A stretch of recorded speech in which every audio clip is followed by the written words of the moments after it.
Good morning to all of you. Welcome to concept decoder. आप सभी का आपके अपने चैनल कॉन्सेप्ट डिकोडर पे स्वागत है।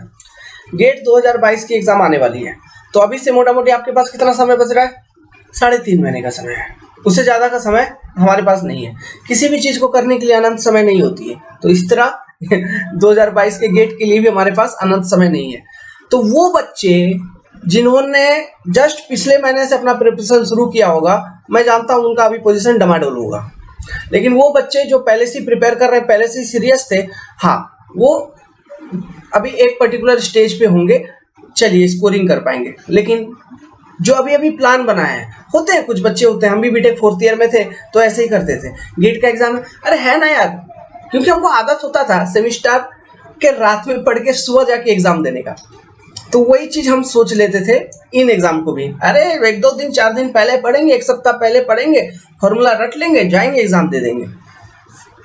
उसमें दिक्कत हो जाएगा, उसमें 20 नंबर 10 नंबर भी नहीं आएगा, 5 नंबर भी नहीं आएगा, ठीक है, दिक्कत हो जाएगा, कुछ अता पता ही नहीं चलेगा, सब कुछ ऊपर ऊपर से निकलेगा। समझ रहे हो? ये वीडियो बहुत इंपॉर्टेंट है सभी के लिए। मैं इस वीडियो में आपको एक फॉर्मूला बताऊंगा जिसको यूज करके अभी भी अगर आप तैयारी शुरू करोगे, देखो कुछ ना कुछ सारा बच्चा पढ़ा हुआ रहता है, सॉइल कुछ ना कुछ पता है, सुम कुछ ना कुछ पता है, तो अभी भी एक ऐसा फॉर्मूला बता दूंगा जिसको यूज करके आप गेट 2022 में 50 नंबर स्कोर करेगा ही करेगा। क्लियर है? चलिए शुरू करते हैं। सिविल इंजीनियरिंग स्टूडेंट के लिए ये जानकारी है। देखो यार, पहले क्वेश्चन टाइप देखो, 2 तरह के क्वेश्चन पूछते हैं। 100 नंबर का क्वेश्चन है गेट का, 100 मार्क। इसमें 2 पैटर्न का क्वेश्चन रहता है। एक ऐसे क्वेश्चन रहते हैं जिसको आप क्या करते हो, एक क्वेश्चन पूछेगा, फिर इसमें 4 ऑप्शन दिया रहता है, इसको हम कहते हैं एमसीक्यू टाइप, ठीक है। दूसरा रहता है केवल क्वेश्चन दिया रहेगा, ठीक है, ब्ला ब्ला ब्ला ब्ला ब्ला, और एक डैश दे देगा, fill in the blank type, या फिर numerical data type question, NDTQ।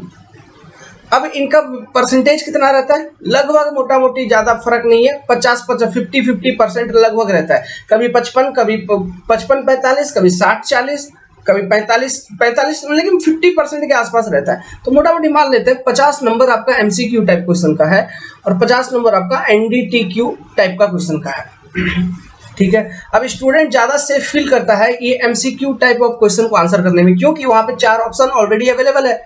Student question को सॉल्व करेगा, 4 ऑप्शन में से कोई एक ऑप्शन दिख रहा है, मतलब टिक लगा दिया, नहीं दिखा मतलब उसको छोड़ के निकल जाता है। तो इसमें गलती होने का चांस जो है ना एमसीक्यू टाइप क्वेश्चन में, वो लगभग 5% रहती है, ज्यादा नहीं। कि आपने जो टिक लगाया वो 5% गलत हो जाए। अगर सही से क्वेश्चन को सॉल्व किए हो तभी तो टिक लगाओगे। अंदाजे टिक लगा दिए, जय माता दी, तो गया, वो तो ऐसे ही गया, ठीक है। वो तो उसमें मान लो 50-50 चांस, 50 भी कहा, 4 ऑप्शन है तो प्रोबेबिलिटी क्या हो गया कि आपका आंसर सही होगा। एक पिक किया 1/4, 25% चांस है कि आपका आंसर सही होगा। समझ रहे हो? जो कि बहुत कम है, ठीक है। तो अंदाजी टिक नहीं लगाना है। सबसे पहला ये, जो आता है उतना ही बना के आओ। पहला चीज ये, कोई भी क्वेश्चन को अंदाजी टिक नहीं लगाना है, जो आता है उतना ही बना के आना है। अब देखो एमसी और न्यूमेरिकल डेटा टाइप क्वेश्चन में गलती होने का चांस बहुत ज्यादा रहता है। अगर क्वेश्चन समझ में नहीं आया, फिर सॉल्यूशन कर रहे हो, कुछ आंसर थोड़ा मोड़ा भी, कहीं भी कोई फॉर्मूला मिस्टेक हो गया, थोड़ा सा डेटा मिस्टेक हो गया, जी का वैल्यू में एक्सेलरेशन ड्यू टू ग्रेविटी कहीं 9.81 दिया हुआ रहता है, ठीक है, जो स्टैंडर्ड हम याद करके रखते हैं, उसमें बोल दिया 10 यूज करो, कभी बोल देगा 11 यूज करो, अकॉर्डिंग टू क्वेश्चन चलना होता है। अब वो बोल दिया वहां पे 11 दिया हुआ है, डेटा हम देखे ही नहीं, हम सॉल्व कर दिया अपने हिसाब से क्वेश्चन, आंसर कॉन्सेप्ट अपने सही अपना अप्लाई किया, आंसर कुछ और निकल गया, जो कि उसको नहीं चाहिए। हमारे हिसाब से वो चीज सही है लेकिन उनको नहीं चाहिए, क्योंकि वो कंप्यूटर में एक रेंज डाल के रखते हैं, इस रेंज में आपका आंसर आया तो वो आंसर सही है, नहीं तो गलत हो गया। सर मैंने ESC के लिए जनरल से अप्लाई किया है क्योंकि मेरे पास OBC। पहले देखते हैं क्या है इनका, बात करेंगे। तो देखो यार, हाँ, तो क्या बोल रहा था, NDTQ numerical data type question में गलती होने का चांस ज्यादा रहता है, लेकिन ये बार बार मैसेज आ रहा है, नेट कनेक्टेड है, सॉरी फॉर डिस्टर्बेंस। चलिए अब सेकंड स्टेज। अब देखो ये जो टोटल 100 मार्क का क्वेश्चन का डिस्ट्रीब्यूशन है, ठीक है, टोटल 100 मार्क। इस तरह से दो पैटर्न में क्वेश्चन रहेंगे। इसमें फिर दो अलग अलग टाइप के और हैं, एक होंगे 1 मार्क वाले, दूसरा होगा 2 नंबर वाला। ठीक है, एग्जाम में टोटल कितना टाइमिंग है आपके पास? 3 घंटा। 3 घंटा समझ रहे हैं? कि मान लो 3 घंटे में आप 25 क्वेश्चन सॉल्व कर पा रहे हो, 65 क्वेश्चन टोटल है, 25 क्वेश्चन 3 घंटे में सॉल्व कर पा रहे हो। तो वो सोचो वो कौन सा ऐसा 25 क्वेश्चन होगा जो मैं सॉल्व करूंगा। जनरली 2 मार्क वाले जितने भी क्वेश्चन होंगे ना, उसको पहले से स्टार्ट करना। 2 मार्क वाले 2 नंबर्स वाले क्वेश्चन, ठीक है, 2 नंबर वाले जितना भी मैक्सिमम क्वेश्चन सॉल्व करोगे, सोचो 2 नंबर का 10 क्वेश्चन भी सॉल्व कर लिया तो डायरेक्ट 20 क्वेश्चन 20 नंबर बन गया क्या? और 1 नंबर वाला क्वेश्चन जो होगा उसको 20 सॉल्व करोगे तो 20 बनेगा, डबल है। 1 नंबर वाला क्वेश्चन भी थोड़ा उतना ही कैलकुलेशन करवा लेता है जितना 2 नंबर वाला करवा लेगा, थोड़ा सा फॉर्मूला में थोड़ा कॉम्प्लिकेटेड रहता है बस, और ज्यादा कुछ नहीं। सो अप्रोच क्या है, सबसे पहले 2 मार्क वाले क्वेश्चन पर ध्यान दो, उसमें से जितने बन सकते हैं पहले उसको बनाओ, ये इंपॉर्टेंट है, ये एग्जाम का बता रहा हूं, वो समझ गए। अब मैं बताता हूँ सब्जेक्ट, अपन अभी से अगर तैयारी किए हो तो अब सब्जेक्ट किस कौन कौन से सब्जेक्ट को फोकस करके जाना है। देखो यार, आजकल जो इंपॉर्टेंट होगा, सबसे इंपॉर्टेंट पेपर में बताता हूँ, गेट बंद करो यार, गेट बंद करो। सबसे इंपॉर्टेंट जो पेपर है वो मैं आपको पहले बताता हूँ, it is soil mechanics, enviro, soil mechanics, enviro, ठीक है। फिर हाइड्रोलॉजी, मैं बता रहा हूं स्टूडेंट किसके लिए, आपके लिए 50 नंबर लाना है, जिसको जो तैयारी कर चुका है उसके लिए छोड़ो। हाइड्रोलॉजी, हाइड्रोलॉजी में क्या, यूनिट हाइड्रोग्राफ वाले कंसेप्ट, यूनिट हाइड्रोग्राफ, ठीक है, यूनिट हाइड्रोग्राफ का concept, Horton equation, okay, infiltration वाला Horton equation, Muskingum method, Muskingum method flood routing का, ठीक है, ये कर लेगा। फिर प्रिसिपिटेशन वगैरह थोड़ा सा, मतलब एवरेज एनुअल प्रिसिपिटेशन को कैसे निकालेंगे, मीन प्रिसिपिटेशन को कैसे निकालेंगे, जो थीसन पॉलीगॉन मेथड था, है ना, वेटेड एरिया मेथड जिसको कहते हैं, तो ये सारी चीज, आइसोहाइडल मेथड है, आइसोहाइड क्या होता है, आइसोबार क्या होता है, ये सब चीज एक एक नंबर में डेफिनेशन डायरेक्ट पूछ लेगा, है ना, प्रिसिपिटेशन का इंटेंसिटी के ऊपर क्वेश्चन पूछ लेगा। तो ये सब चीज देखिए, हाइड्रोलॉजी बहुत आसान पेपर है, इसको कर लो, इससे नहीं भी कम से कम तो 6 से 7 नंबर क्वेश्चन तो आता ही है, 6 to 7 नंबर पूछता है। एनवायरो और सॉइल, इसको अभी से भी, इसमें तो मैं कुछ बोलूंगा ही नहीं कि ये पढ़ो ये नहीं पढ़ो, 100% इसको कर लो, क्योंकि ये दोनों पेपर कर लेगा 100%। तो मान लो गेट वाला जो गेट वाला है वो पूछ लिया कितना, 14 दूना 28, लगभग मान लो 25 नंबर का क्वेश्चन इन दोनों पेपर से पूछा है। मिनिमम कम से कम 25 नंबर यही 2 पेपर का रहेगा, मिनिमम इतना पूछा है। तो अगर अच्छे से बहुत डिटेल से किया है सॉइल और एनवायरो, तो नहीं भी कम से कम तो 20 नंबर तक का क्वेश्चन करके आओगे। तो वहां से ये 20 जोड़ लो, ये 20 कंप्लीट जोड़ना है। फिर हाइड्रोलॉजी कर लिया, यहाँ से जोड़ लो कम से कम 4 से 5 नंबर, 4 नंबर जोड़ लो, 4 मार्क, 24 हो गया, ठीक है। Next paper, geometric design of highway का ज्योमेट्रिक डिजाइन, ठीक है। ज्योमेट्रिक डिजाइन में आपको एसएसडी, ओएसडी, इन सब चीजों से क्वेश्चन आ जाएगा। सिंपल है, सेटबैक डिस्टेंस, है ना, समिट कर्व, वैली कर्व, इन सब चीजों से क्वेश्चन आ जाएगा। बहुत ही सिंपल सा पेपर है, ज्योमेट्रिक डिजाइन कर लो, ज्यादा टाइम नहीं लगेगा करने में, अधिक से अधिक 5 दिन लगेगा ज्योमेट्रिक डिजाइन को पढ़ने में और सारे गेट के सारे क्वेश्चन सॉल्व करने में। ये करना बहुत जरूरी है, ठीक है। ये प्लस हाईवे में और बता रहा हूँ, एक चीज और करना पड़ेगा, ट्रैफिक इंजीनियरिंग में ट्रैफिक मॉडल, ज्यादा नहीं करना है, 2 ही टॉपिक बताऊंगा।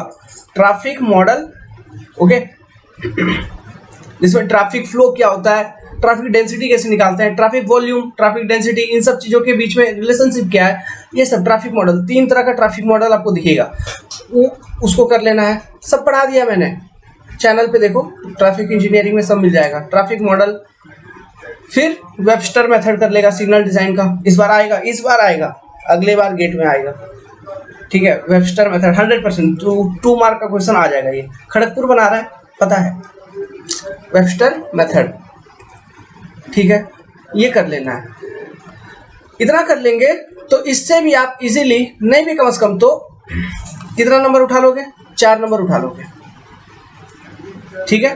तो 24 प्लस 4 कितना हो गया, अभी तक आपके पास 28 नंबर है। और ये सब सिंपली सॉल्व होगा, इजी वे में सॉल्व होगा। फिर आ जाओ सर्वे के ऊपर, ठीक है। सर्वे के ऊपर क्या करोगे यार, कंपास सर्वे, ट्रैवर्सिंग वाला, ओके, सब पढ़ा दिया मैंने। सर्वे जितना पढ़ा उतना कर लो, सर्वे जितना पढ़ा उतना कर लो, उससे भी 4 नंबर आ जाएगा। मैं आपके लिए बोल रहा हूँ, जितना आएगा, ऐसे क्वेश्चन जितना आ गया उतना सॉल्व कर ही लेगा, लेकिन कम से कम 4 नंबर जोड़ते हुए चल रहे हैं, उसमें क्या है, ठीक है। इसको जोड़ लो, ये पेपर भी बहुत ईजी है, जितना पढ़ा है उतना कर लीजिए, हो जाएगा। अब इसमें मेन टॉपिक किस पे फोकस करोगे, देखो ट्रैवर्सिंग हो गया, कंपास ट्रैवर्सिंग हो गया, है ना, लेवलिंग हो गया, रेसिप्रोकल लेवलिंग वगैरह पूछ लेता है कभी कभी, लेवल डिफरेंस क्या होगा, ठीक है। उस पर इन्वर्टेड स्टाफ का कॉन्सेप्ट के ऊपर छोटा छोटा 2 नंबर का क्वेश्चन पूछ लेता है, सिंपल क्वेश्चन पूछ लेता है ना। 4 बियरिंग बैक बियरिंग निकालना कंपास ट्रैवर्सिंग से, उससे पूछ लेता है, या फिर ट्रायंगुलेशन से कॉन्सेप्ट पूछ लिया, टैचियोमेट्री से पूछ लिया, सेंसिटिविटी ऑफ क्या बबल ट्यूब, उससे क्वेश्चन पूछ लेता है। ये सब सिंपल छोटा छोटा क्वेश्चन पूछता है। या फिर करेक्शन इन लीनियर मेजरमेंट, है ना, टेप में करेक्शंस कैसे कैसे अप्लाई करेंगे, इस पर बेस्ड क्वेश्चन पूछ लेगा। वो सिंपल सा कैलकुलेशन है, छोटा पेपर, इसको करने में 1 सप्ताह लगेगा, अधिक से अधिक 1 वीक। पढ़ा दिया है, ठीक है, इसे कर लो। तो जितना भी क्वेश्चन आएगा वो तो सारा सॉल्व कर लोगे, लेकिन मैं कम से कम स्पीड में पढ़ोगे, सब पढ़ोगे, 4 नंबर मान के चल रहा हूँ। तो 28 4 फिर कितना हो गया, 32, ये हो गया। अब आओ नेक्स्ट पेपर, मैथमेटिक्स। ये तो छोटा ही नहीं, ये छोड़ देगा, पाप है। मैथ 13 नंबर का आएगा, 30 नंबर। इसको पढ़ना है, चैनल पे पढ़ा रहा हूँ, फ्री में पढ़ा रहा हूँ, कंप्लीट पढ़ो। नहीं भी कम से कम तो मिनिमम 13 का 13 स्कोर कर दोगे। लेकिन मान लो मैं 10 लेके चल रहा हूँ, 10 मार्क, ये मैथ इसी महीने में खत्म हो जाएगा, ठीक है। स्टार्टिंग टू एंडिंग तक सब पढ़ लो, नोट्स बना लो, गेट के सारे लगा लो, आ जाएंगे 10 नंबर। तो कितना होगा, 32 प्लस 10 42 42, पहुंच गए हम लोग। अब देखो, अब 15 नंबर लगभग ये लोग एप्टीट्यूड में पूछता है, 15 मार्क जो है ना एप्टी वगैरह में पूछता है। ये जो एप्टी वगैरह में ये 15 मार्क पूछता है, उसमें क्या पूछता है ये लोग, कुछ क्वेश्चंस रहता है प्रोबेबिलिटी के ऊपर, या फिर छोटा मोटा एप्टीट्यूड रेशियो प्रोपोर्शन के ऊपर रहता है, प्रोबेबिलिटी बेस्ड क्वेश्चन रहता है ना, सीटिंग अरेंजमेंट के ऊपर क्वेश्चन डाल दिया, इंग्लिश का 1-2 क्वेश्चन डाल देता है। तो मान लो इतना सारा इंजीनियरिंग किए हो, अब वो 15 नंबर का जो क्वेश्चन है उसमें से कोई भी जाता है तो नहीं भी कम से कम तो 5 नंबर तो मिनिमम है, 5 mark, okay.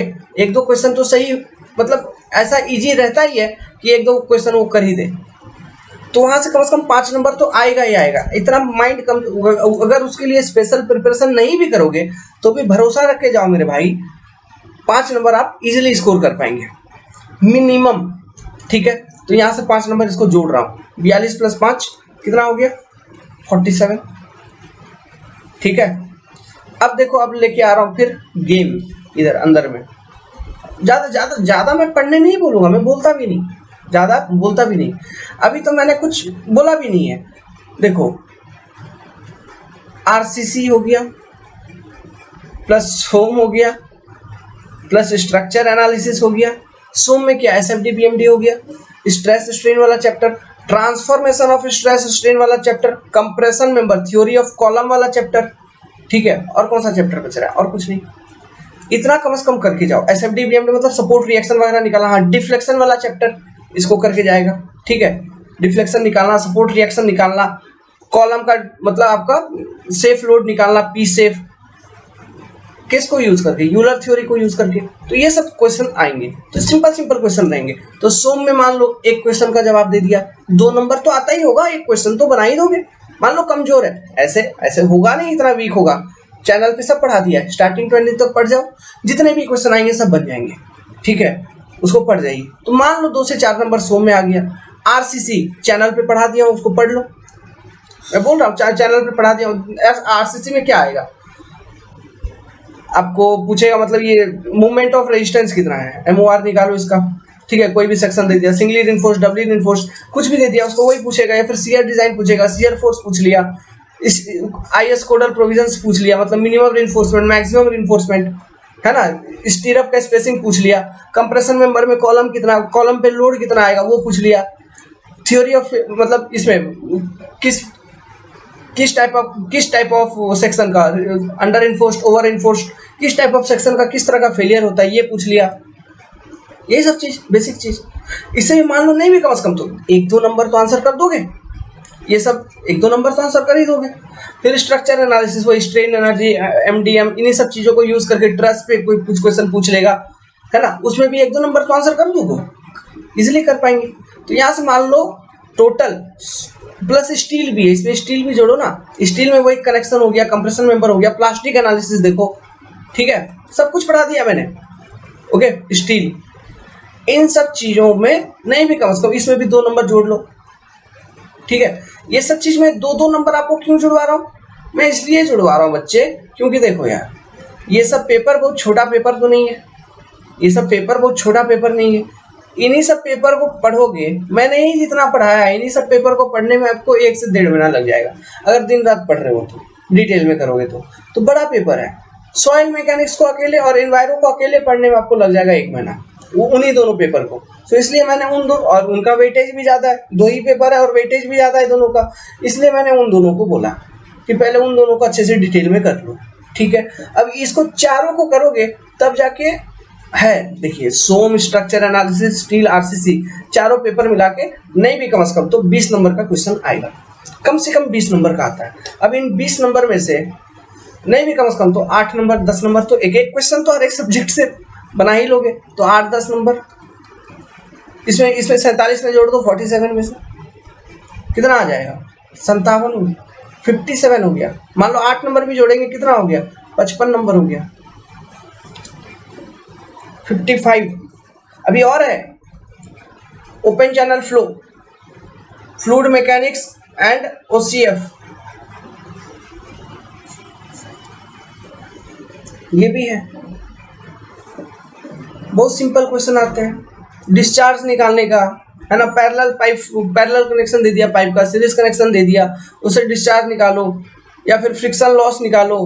Okay, mainly discharge in pipe निकालने पूछता है, या फिर फ्लूइड स्टैटिक्स से पिछले बार क्वेश्चन पूछा था, मतलब ये एक इस तरह का सर्कल दे दिया, गेट दे दिया, फिर यहाँ पे इतना पानी का लेवल है, इधर इतना पानी का लेवल है ना, नेट फोर्स कितना एक्ट कर रहा है, ऐसा कुछ इस तरह का question, simple question, fluid statics से, प्रेशर से, ओके, इक्विलिब्रियम से, बुआयंसी से, ये सब छोटा छोटा क्वेश्चन, फ्लूइड काइनेमेटिक्स तो चलिए हटा दिया, डायमेंशन एनालिसिस से, समझ रहे हो, बहुत छोटा छोटा फालतू क्वेश्चन पूछेगा। प्लस ओपन चैनल फ्लो से कैनाल डिजाइन वगैरह हो गया, है ना, मतलब इकोनॉमिकल एंड इफेक्टिव कैनाल का डिजाइन, ये सब चीज पूछ लिया, या फिर आपका हाइड्रोलिक जंप वगैरह से पूछ लिया, सब कुछ सिंपल, सब कुछ पढ़ा दिया यार, स्टार्टिंग टू एंडिंग तक पूरा का पूरा फ्लूइड मैकेनिक्स पढ़ लो, ओसीएफ पढ़ लो, सब फ्री में पढ़ा है, कोई पैसा नहीं, कोई चार्ज नहीं, बोल रहा हूँ ना, सब फ्री में पढ़ा है। आप देखो अपने चैनल पे सर्च करो जाके, नहीं भी अगर ये भी पढ़ लिया अपने चैनल पे, जो मैंने पढ़ाया है ये भी पढ़ लिया, तो इसमें मैं सीधा जोड़ देता हूँ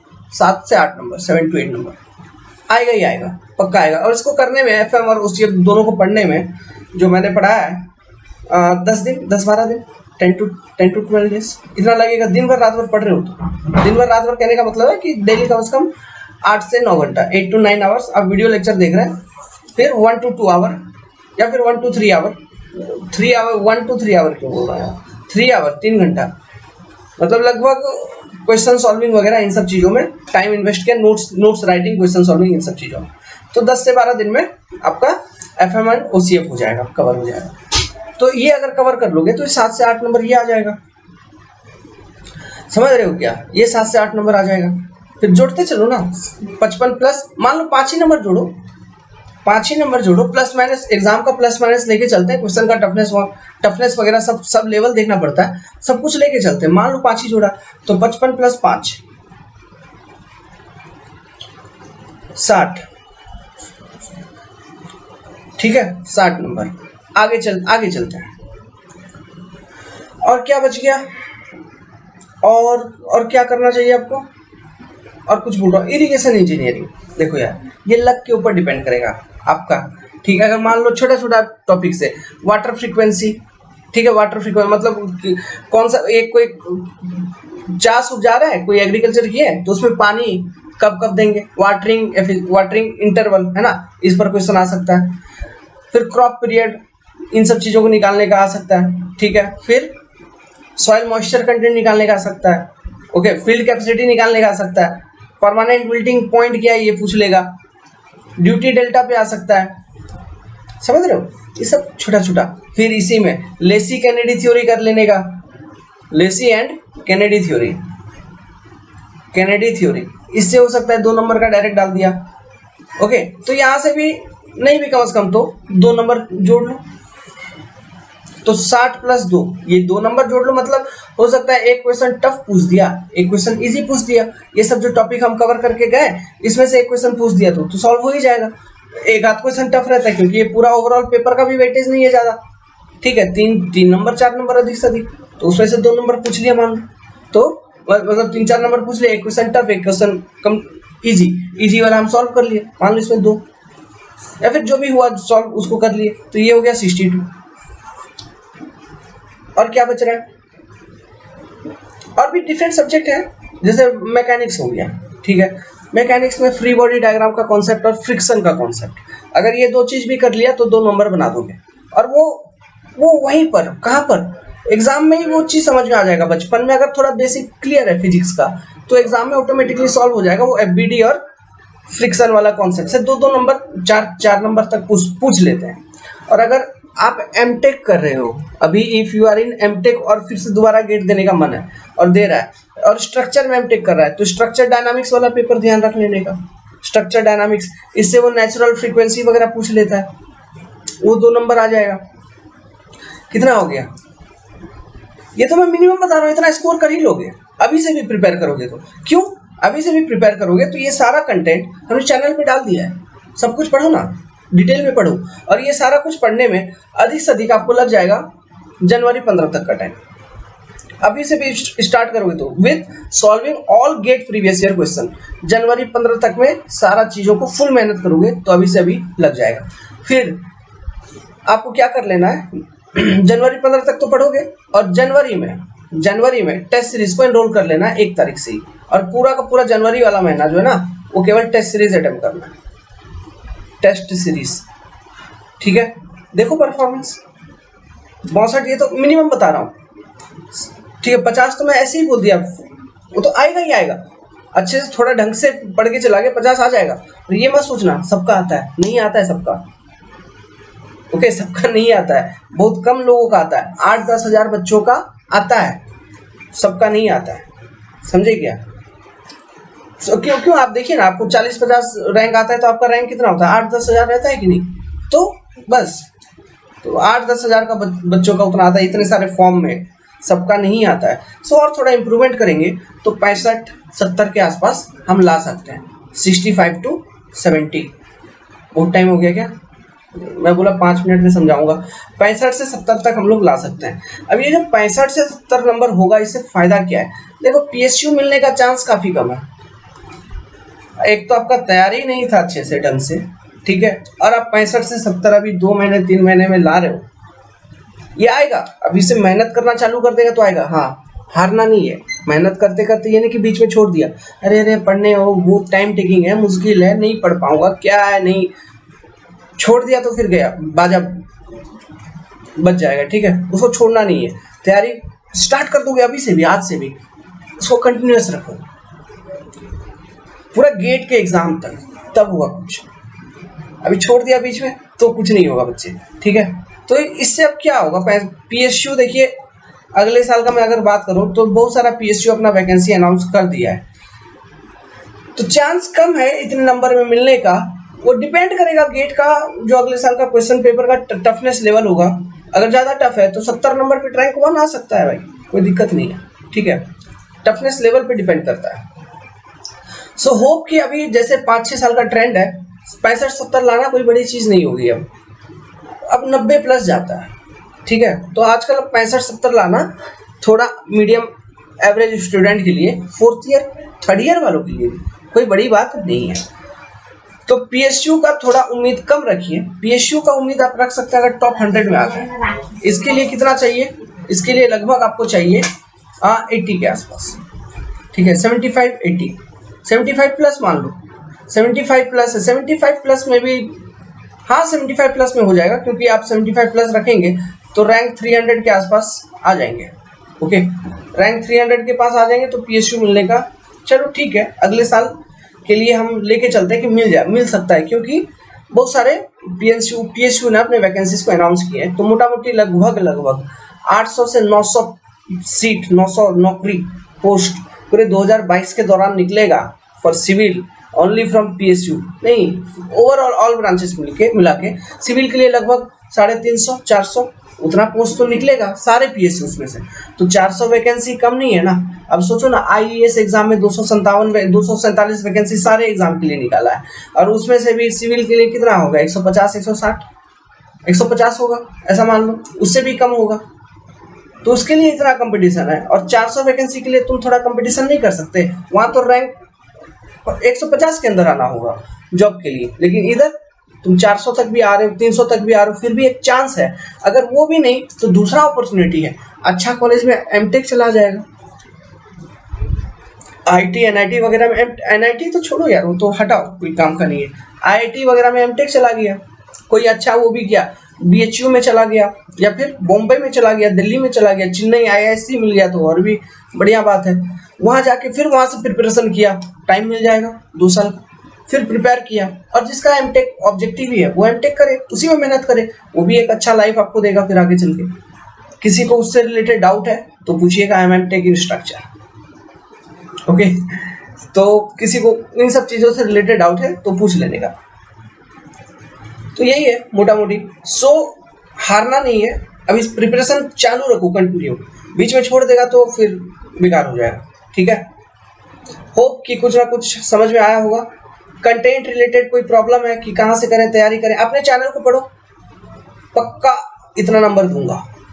ओके, अभी से भी शुरू करोगे तो इतना नंबर मिल जाएगा, ठीक है। और कहीं से मेरे को कोई गारंटी नहीं है, क्योंकि मैं देखा हूँ, और कहीं से मैं बुराई नहीं कर रहा हूँ, मैं देखा हूँ यार, आप भी देखोगे, मैं बुराई क्या खुल्लम खुला बोलता हूँ।